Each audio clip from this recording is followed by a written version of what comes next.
Defence ടെക്നിക്സിൻ്റെ പുതിയൊരു വീഡിയോയിലേക്ക് എല്ലാവർക്കും സ്വാഗതം. നമ്മൾ ചെയ്യാൻ പോണ വീഡിയോ ബാക്കിൽ നിന്ന് ഒരാൾ വന്നിട്ട് നമ്മളെ കഴുത്തിൽ ലോക്ക് ചെയ്താൽ അല്ലെങ്കിൽ പിടിച്ചാൽ അതിൽ നിന്ന് എങ്ങനെ ഊരാം അല്ലെങ്കിൽ റിസ്ക് ഇല്ലാതെ കഴിച്ചിലാവാം എന്നുള്ളതാണ്. അപ്പോൾ ഫസ്റ്റ് സ്റ്റെപ്പായിട്ട് ആദ്യം മുതൽ അവസാനം വരെ ആ ടെക്നിക്ക് മൊത്തമായിട്ട് കണ്ടതിന് ശേഷം സ്റ്റെപ്പ് ബൈ സ്റ്റെപ്പായിട്ട് നമുക്ക് ഓരോന്ന് പഠിക്കാം. ഏതെങ്കിലും ഒരു സാഹചര്യത്തിൽ ഇതുപോലെ ആരെങ്കിലുമൊക്കെ പിന്നിൽ നിന്ന് വന്ന് കഴുത്തിൽ ലോക്ക് ഇട്ടാൽ നമ്മൾ അപ്പുറത്തും അപ്പുറം കൊണ്ട് പലതും കാട്ടും. അപ്പോൾ ഓപ്പണിൻ്റെ കൈ കൂടുതൽ ടൈറ്റ് ആകും. അപ്പോൾ നമുക്ക് ശ്വാസം എടുക്കാനും ബ്രീത്ത് ചെയ്യാനും കൂടുതൽ ബുദ്ധിമുട്ടാകും. അതുകൊണ്ട് അങ്ങനെ ഒരു സാഹചര്യം വന്നാൽ ആദ്യം ചെയ്യേണ്ട സ്റ്റെപ്പ് എന്ന് വെച്ചാൽ നമ്മളെ ബോഡി വെയിറ്റ് താഴ്ത്താം. അപ്പോൾ ഓപ്പണിൻ്റെ ലോക്ക് ടൈറ്റ് ആയതുകൊണ്ട് തന്നെ ഓഫ് ബാലൻസ് ആയിട്ട് ഓപ്പണുണ്ട് ഒരു സ്റ്റെപ്പ് ഫ്രണ്ടിൽ വരും.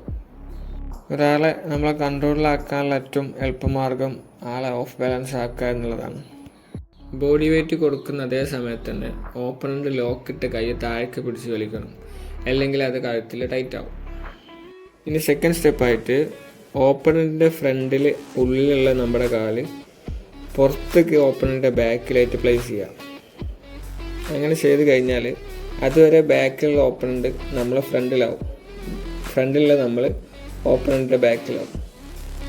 ശേഷം അപ്പർ ബോഡിയുടെ മൂവ്മെൻറ്റ് കൊണ്ട് നമുക്ക് ഈസി ആയിട്ട് എണീച്ചതിന് ശേഷം ആളെ കൈ പിടിച്ച് ലോക്കാക്കാം. നമ്മൾ ഐഡിയ പോലെ തിരിച്ച് അറ്റാക്കൊക്കെ ചെയ്യാം. സ്റ്റെപ്പായിട്ട് കാണിച്ചത് കൊണ്ടാണ് ബോഡി വെയിറ്റ് കൊടുക്കുന്നതും ബാക്കിൽ സ്റ്റെപ്പ് വെക്കുന്നതൊക്കെ സെപ്പറേറ്റ് ആയിട്ട് കാണിക്കേണ്ടി വന്നത്.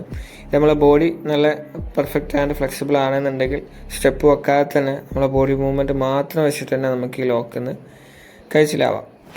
നമ്മളെ വീഡിയോയിൽ തന്നെ ആദ്യ ഭാഗങ്ങളിൽ സ്റ്റെപ്പ് വെച്ചിട്ടാണ് ലോക്ക് പൊട്ടിക്കുന്നത് എങ്കിൽ ഫൈനൽ സ്റ്റേജിലെത്തിയപ്പോൾ സ്റ്റെപ്പ് ഇല്ലാതെ തന്നെ ബോഡി മൂവ്മെൻറ്റ് മാത്രം വെച്ചിട്ട് തന്നെ ലോക്ക് പൊട്ടിക്കുന്നുണ്ട്. നമ്മൾ ഏതൊരു മൂവ്മെൻറ്റ് ചെയ്യുമ്പോഴും മാക്സിമം സ്പീഡായിട്ടും ആക്യുറേറ്റ് ആയിട്ടും ചെയ്യാൻ നോക്കുക. അതങ്ങനെ ചെയ്യണമെന്നുണ്ടെങ്കിൽ പ്രാക്ടീസ് മസ്റ്റാണ്. ഇനി സെയിം ലോക്ക് ഓപ്പണുണ്ട് രണ്ട് കൈയിന് പകരം സിംഗിൾ ഹാൻഡ് വെച്ചിട്ടാണ് നമ്മളെ കാര്യത്തിലിടുന്നുണ്ടെങ്കിൽ ഇത്ര ഒന്നും പണിയില്ലാതെ ഈസി ആയിട്ട് നമുക്ക് അതിൽ നിന്ന് ഒഴിവാകാം.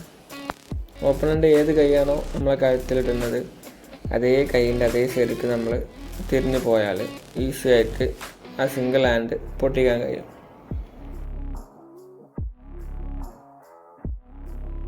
ഇപ്പോൾ ഈ ഒരു വീഡിയോയിലൂടെ പ്രേക്ഷകർക്ക് നമ്മൾ ഒരാൾ വന്ന് കഴുത്തിൽ പിടിക്കുമ്പോൾ രണ്ട് രൂപത്തിൽ, ഒന്ന് നല്ല സിംഗിൾ ഹാൻഡ് കൊണ്ട് പിടിച്ചാലും അല്ലാതെ രണ്ട് കൈ ഉപയോഗിച്ചിട്ട് നല്ല സ്ട്രോങ്ങിൽ ലോക്ക് ചെയ്താലും രണ്ട് രൂപത്തിലാണെന്നുണ്ടെങ്കിൽ എങ്ങനെ ഒഴിവാക്കാം, അതിൽ നിന്ന് ഒഴിവാവാം എന്നുള്ളത് നമ്മൾ വളരെ ഈസി ആയിട്ട് ആളുകളെ പരിചയപ്പെടുത്തിയിട്ടുണ്ട്.